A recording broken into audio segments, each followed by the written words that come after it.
जय हिंद, नमस्कार दोस्तों। तो स्वागत है आप सभी लोगों का सिलेक्शन पॉइंट यूट्यूब चैनल पे। तो आज के इस वीडियो में हम मैथ के कुछ प्रश्न करने वाले हैं जो कि हमारे रेलवे एग्ज़ाम के लिए बहुत ही फ़ायदेमंद होने वाला है। तो चलिए आज का वीडियो हम स्टार्ट करते हैं और देखते हैं हमारा क्वेश्चन क्या क्या है। तो हमारा सबसे पहला क्वेश्चन है, पहला नंबर क्वेश्चन, पी और क्यू का वेतन मिलाकर 2000 है। पी अपने वेतन का 95% खर्च करता है और क्यू अपने वेतन का 85% खर्च करता है। यदि अब उनकी बचत समान है तो पी का वेतन क्या है। पी और क्यू नाम के कोई दो व्यक्ति है। पी दोनों को मिलाकर हमारा कितना है, तो दोनों को मिलाकर हमारा उसका वेतन हमारा 2000 रुपया है। और बोला गया है क्वेश्चन में, पी अपने वेतन का 95% खर्च कर देता है और क्यू अपने वेतन का 85% खर्च कर देता है। मतलब पी अपने वेतन का 5% बचाता है और क्यू अपने वेतन का 15% बचाएगा, क्योंकि 100 में से 85 जाएगा तो हमारा 15 बचेगा। अब बोला गया यदि उनकी बचत समान है तो पी का वेतन क्या होगा। तो क्वेश्चन में दिया गया है पी और क्यू का वेतन बचत हमारा समान है, तो इसका हमारा 5%, पी का हमारा 5% इक्वल टू हमारा क्यू के हमारा 15% के बराबर हो जाएगा। क्यू का हमारा 15% के बराबर हो जाएगा। अगर इसको हम काटते हैं तो इसको हम 3 बार में काट सकते हैं, मतलब P by Q equal to हम लिख सकते हैं 3/1।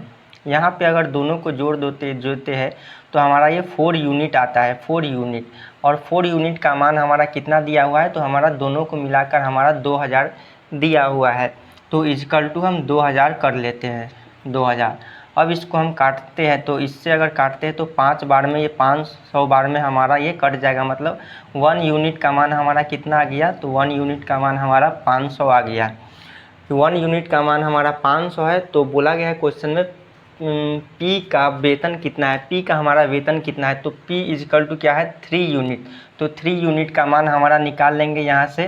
तो 3 यूनिट हो जाएगा हमारा 500 इंटू हमारा 3 हो जाएगा। अब इसको मल्टीप्लाई करते हैं तो हमारा 1500 आंसर आता है। 1500 आंसर आता है, जो कि हमारा ऑप्शन नंबर बी में दिया हुआ है। इसका सही आंसर क्या हो जाएगा, हमारा 1500 इसका सही आंसर हो जाएगा। क्वेश्चन बहुत ही सिंपल था। पी का हमारा 5% और क्यू का हमारा 15% दोनों बराबर है। उसके बाद हम क्या किए हैं, तो इसको काट के P by Q equal to 3/1 हो गया। और 3 + 1 हमारा 4 यूनिट का मान हमारा कितना दिया हुआ था, 2000 दिया हुआ था। 1 यूनिट का मान यहाँ से हम 500 निकाल लिए। उसके बाद हम 3 यूनिट का मान यहाँ से हम 1500 निकाल लिए हैं। अब अगले क्वेश्चन की तरफ बढ़ते और क्या कहा गया है, दूसरा क्वेश्चन देखते हैं। साधारण ब्याज पर एक राशि 2 वर्ष में 1250 और 5 वर्ष में 2000 हो जाती है तो ब्याज दर क्या होगा। कोई हमारा राशि है जो कि साधारण ब्याज पे 2 वर्ष में हमारा 1250 हो जाता है और वही राशि हमारा 2 वर्ष में और 5 वर्षों में हमारा 2000 हो जाती है। तो उसका हमारा ब्याज दर ज्ञात करना, मतलब रेट हमको पता करना है। तो मान लेते हैं कि वह राशि हमारा कितना रहा होगा, पी रहा होगा हमारा, वह राशि पी रहा होगा। 2 वर्ष में 1250 हो जाता है, मतलब 2 वर्ष में हमारा 1250 हो जाता है। ये 2 ईयर में, 2 ईयर में हमारा 1250। और वही राशि हमारा 5 वर्ष में 2000 हो जाता है। तो यहाँ पे हमारा 2000 हो जाएगा और यहाँ पे हमारा 5 ईयर हो, 5 ईयर। अब इस दोनों के बीच का, ये हमारा 2 साल का, ये हमारा 5 साल का, तो इस दोनों के बीच का गैप हमारा कितना है, तो ये हमारा 3 साल का हमारा गैप है। 3 साल का ये दोनों के बीच हमारा गैप है। तो 3 साल में हमारा कितना बनता है, तो 1250 से हमारा 2000 की तो घटाएंगे तो हमारा 750 हो जाएगा। 750 मतलब 3 ईयर में हमारा कितना ब्याज बना है, तो 3 ईयर में हमारा 750 ब्याज बना है। मतलब यहाँ से हम 1 साल का निकाल सकते हैं। तो 1 ईयर का हमारा हो जाएगा कितना, 1 ईयर का हमारा 250 हमारा हो जाएगा। 1 ईयर का ब्याज हमारा 250 हो जाएगा। उसके बाद यहाँ से हम पी निकाल सकते हैं, मतलब राशि निकाल सकते हैं। तो 1 साल का हमारा 250, तो 2 साल का हमारा हो जाएगा 500।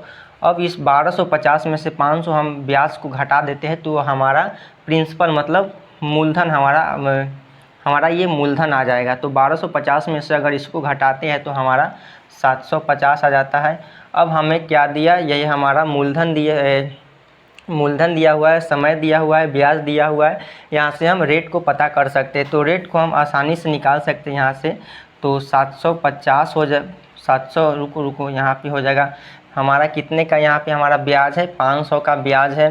कितने के ऊपर 750 के ऊपर इंटू हम 100 कर देंगे। अब बट्टे कितना होगा, तो 2 साल है तो यहाँ पे हमारा 2 हो जाएगा। अब इसको हम काटते हैं तो इसको हम 250 बार में 2 बार में, इसको हम 3 बार में। अब इसको फिर से काटे तो हमारा ये से 2 कट जाएगा, मतलब 100 बट्टे हमारा 3 होगा।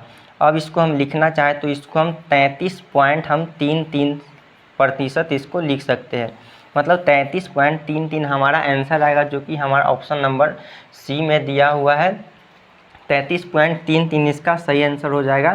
क्वेश्चन में बोला गया था कि हमारा 2 वर्ष का कोई राशि हमारा 2 वर्षों में 1250 और वही राशि हमारा 5 वर्षों में 2000 हो जाती है, तो हमें रेट निकालना है। तो यहाँ ऐसे हम रेट निकाल लिए हैं।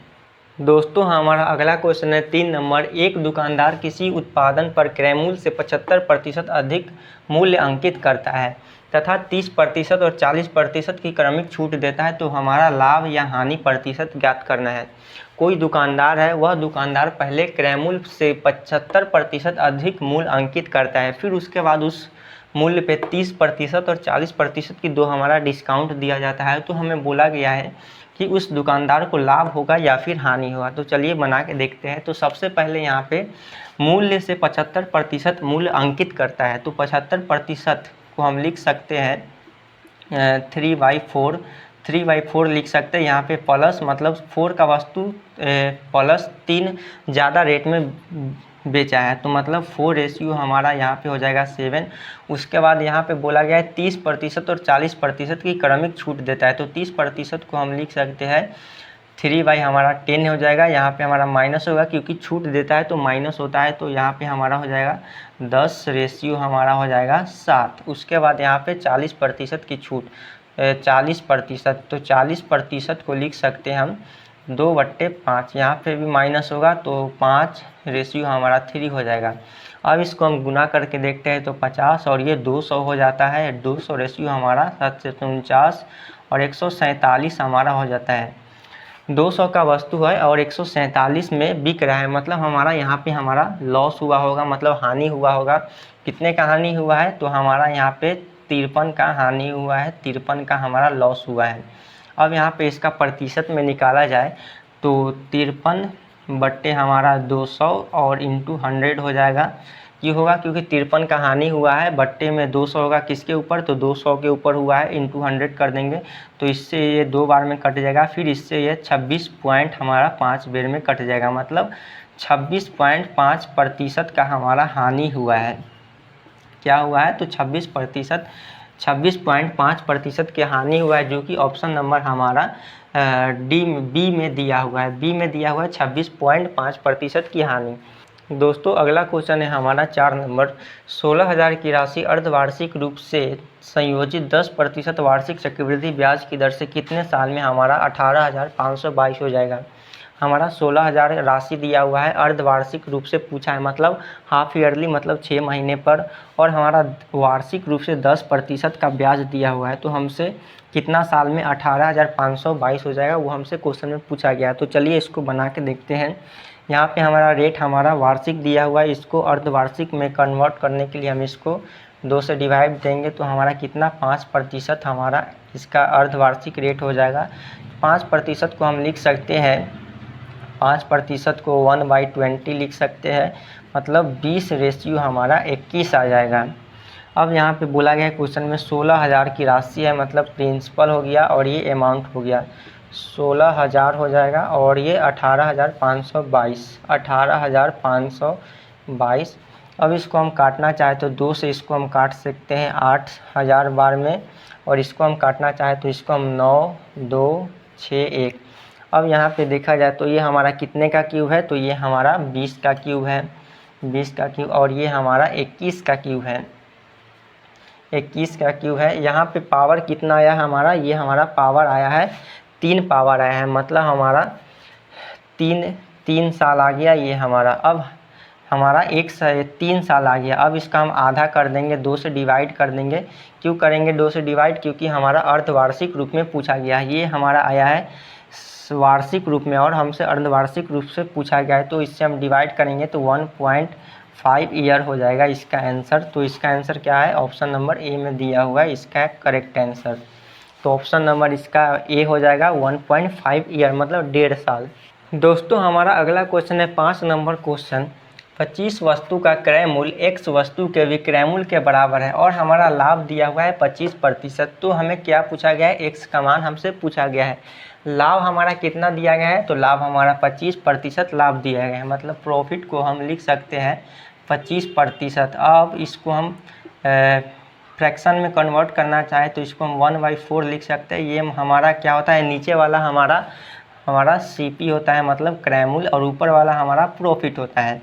मतलब यहाँ से हमारा SP मतलब विक्रय मूल्य हो जाएगा हमारा, SP हो जाएगा हमारा 4 और 1 5 हो जाएगा हमारा विक्रय मूल्य। अब क्वेश्चन में क्या कहा गया है, तो 25 वस्तु का क्रय मूल्य x वस्तु के विक्रय मूल्य के बराबर है। तो 25 इंटू हमारा CP इजकल टू हो जाएगा हमारा x वस्तु के x इंटू SP। अब यहाँ पे हम देखा जाए तो हम इसको CP है, इधर हम इसको ले आते हैं तो CP बट्टे हमारा SP इजकल टू हम x बाई हम इसको 25 ऐसे लिख सकते हैं। क्यों, क्योंकि SP को यहाँ ले आए और 25 को हम यहाँ ले आए। अब हमारा CP बट्टे SP हमारा कितना दिया हुआ है, x बट्टे 25 दिया हुआ है। तो CP के जगह हम CP हमारा कितना है, तो CP हमारा 4 है और SP हमारा कितना है, SP हमारा 5 है, इजकल टू हमारा x बट्टे 25 हो जाएगा। यहाँ से हम x का वैल्यू निकाल सकते हैं। तो इसको अगर काटे तो हम इसको 5 बार में काट सकते हैं और 5 से क्रॉस गुना करें तो x हमारा कितना आ जाएगा, x हमारा आ जाएगा 20 आ जाएगा। मतलब x का मान हमारा क्या आ जाएगा, तो x का मान हमारा 20 आएगा, जो कि ऑप्शन नंबर हमारा B में दिया हुआ है। अब अगले क्वेश्चन की तरफ बढ़ते हैं। एक आदमी 1 रुपये में 5 नींबू बेचकर 34% का नुकसान उठाता है। 10% लाभ कमाने के लिए उसे 1 रुपये में कितने नींबू बेचने होंगे। कोई व्यक्ति है जो कि 1 रुपये में हमारा 5 नींबू बेच रहा है, 1 रुपये में हमारा 5 नींबू बेच रहा है और वह 34% नुकसान मतलब हानि उठा रहा है। और क्वेश्चन में बोला गया है 10% लाभ कमाने के लिए उसे 1 रुपये में कितने नींबू बेचने होंगे। तो चलिए इसको बनाते हैं, क्या कैसे बनता है देखिए। तो 1 रुपये में 5 नींबू बेचकर, 1 रुपये में हमारा 5 नींबू बेचकर वह 34% का नुकसान उठाता है। मतलब 100 में से हमारा 34 जाएगा तो हमारा 66% हमारा बचेगा। अब क्वेश्चन में बोला गया है क्वेश्चन में कि 10% लाभ कमाने के लिए उसे कितने नींबू बेचने होंगे। मतलब 1/x इजकल टू हमारा क्या हो जाएगा, तो इजकल टू हमारा हो जाएगा 110 हो जाएगा, मतलब ये हो जाएगा। अब इसको हम क्रॉस गुना अगर करें तो क्या हो जाएगा हमारा, तो इसको हमारा हो जाएगा 110 बट्टे x इजकल टू हो जाएगा हमारा 66 बट्टे x। 66 बट्टे हमारा ये x हो जाएगा, यहाँ पे हमारा 5 हो जाएगा 5। अगर इसको हम काटते हैं तो इसको हम 23 बार में काट सकते हैं और 23 बार में, और 3 से इसको हम उड़ा सकते हैं। मतलब हमारा x का वैल्यू कितना आ गया, तो x का वैल्यू हमारा 3 आ गया। तो 3 इसका सही आंसर होगा, जो कि ऑप्शन नंबर हमारा C में दिया हुआ है। C इसका राइट आंसर होगा। दोस्तों हमारा अगला क्वेश्चन है 7 नंबर। एक दुकानदार 15% और 10% की 2 क्रमिक छूट के बराबर एकल छूट देना चाहता है। वह एकल समतुल्य छूट क्या है। कोई दुकानदार है जो कि 15% और 10% की 2 छूट देना चाहता है, लेकिन वह एकल छूट क्या है जो दोनों के बराबर है। तो वही हमें से क्वेश्चन में पूछा गया है। तो यहाँ पे हम इसको सक्सेसिव फार्मूला से बनाते हैं, देखते हैं कितना आंसर आता है। तो हमारा a + b - ab बाई 100 हो जाएगा। ये हमारा सक्सेसिव फार्मूला होता है, इसी पे हम इसको रखते हैं। तो 15 + 10 - 15 × 10 और बट्टे 100 हो जाएगा। अब यहाँ पे हम इसको देखते हैं तो 15 और 10 25 हो जाता है हमारा। 25 माइनस 0 से हमारा 0 मतलब, और ये यहाँ पे आ जाएगा मतलब 1.5 आ जाएगा। अब 25 में से हम 1.5 घटाते हैं तो हमारा कितना आ जाता है, 23.5% आ जाता है। 23.5% हमारा आया है, जो कि ऑप्शन नंबर हमारा बी में दिया हुआ है 23.5। अब अगले क्वेश्चन की तरफ बढ़ते। अगला क्वेश्चन क्या कहा गया है, 400 और 430 के बीच आने वाले अभाज्य संख्या की संख्या क्या है। मतलब 400 और 430 के बीच ऐसे कितने संख्या है जो कि एक के अलावा और अपने आप के अलावा किसी संख्या से नहीं कट सकते हैं। तो देखा जाए तो 400 और 430 के बीच हमारा एक 401 हो गया, 409 हो गया और 419 और भी हो सकता है। तो देखा जाए तो और एक और हो जाएगा हमारा, कितना होगा 421। ये चारों हमारा ऑप्शन ऐसे हैं जो कि हमारा 400 और 430 के बीच हमारा कोई भी संख्या से नहीं कट रहा है। मतलब ऑप्शन 1 2 3 4 कितना है हमारा, तो हमारा ये 4 है, तो 4 इसका आंसर हो जाएगा। डी में दिया हुआ है इसका आंसर, जो कि 4 है, आंसर दिया हुआ है। दोस्तों आज का हमारा आखिरी और लास्ट सवाल क्या है, तो निम्न में से कौन सा भिन्न सबसे बड़ा है? 5/7, 9/14, 16/21 और 29/42। इन चारों में से सबसे बड़ा भिन्न हमारा कौन सा दिया हुआ है? तो चलिए बना के देखते हैं। इन चारों में से हमारा न्यूमिनेटर में हमारा किसका मान सबसे ज़्यादा है? तो 42, मतलब 29/42 हमारा ये इसका न्यूमिनेटर ज़्यादा लग रहा है। तो अब सभी को इसके न्यूमिनेटर में 42 में कन्वर्ट करना होगा। तो 42 5/7 को नीचे 42 में कन्वर्ट करने के लिए हम कितना से गुना करना होगा? तो हमें 6 से गुना करना होगा। तो ऊपर भी और नीचे भी हमें 6 से गुना करना होगा। तो 6 पंचे 30/42 हो जाएगा। फिर उसको 42 में कन्वर्ट करने के लिए हमें 3 से गुना करना होगा। तो ऊपर भी 3 से, तो 27/42 आ गया। फिर यहाँ भी हमको 2 से गुना करना होगा 42 में कन्वर्ट करने के लिए। तो ऊपर भी 2 से होगा, मतलब 32/21 आ गया। और ये तो हमारा है ही 29/42। अब हमारा इन चारों में सबसे ज़्यादा ऊपर वाले में कौन है? तो 30 है, 27 है, 32 है, 29 है। मतलब ये हमारा 32 सबसे ज़्यादा है। तो इसका आंसर ये हो जाएगा 32/7, जो कि हमारा 16/21 का हमारा वैल्यू है। मतलब हमारा 16/21 हमारा इसका सही आंसर हो जाएगा, जो कि ऑप्शन नंबर हमारा सी में दिया हुआ है। तो दोस्तों आज का वीडियो हमारा इतना ही रहेगा। अगर आप इस चैनल पर नए हैं तो प्लीज़ चैनल को सब्सक्राइब करके वीडियो को लाइक कर दीजिएगा और ज़्यादा से ज़्यादा शेयर करिएगा। और अगर चैनल पे अगर आप ऐसे ही वीडियो चाहते हैं बनाने की, प्रैक्टिस करने के लिए, तो चैनल पे बने रहिएगा। आज के लिए इतना ही, धन्यवाद।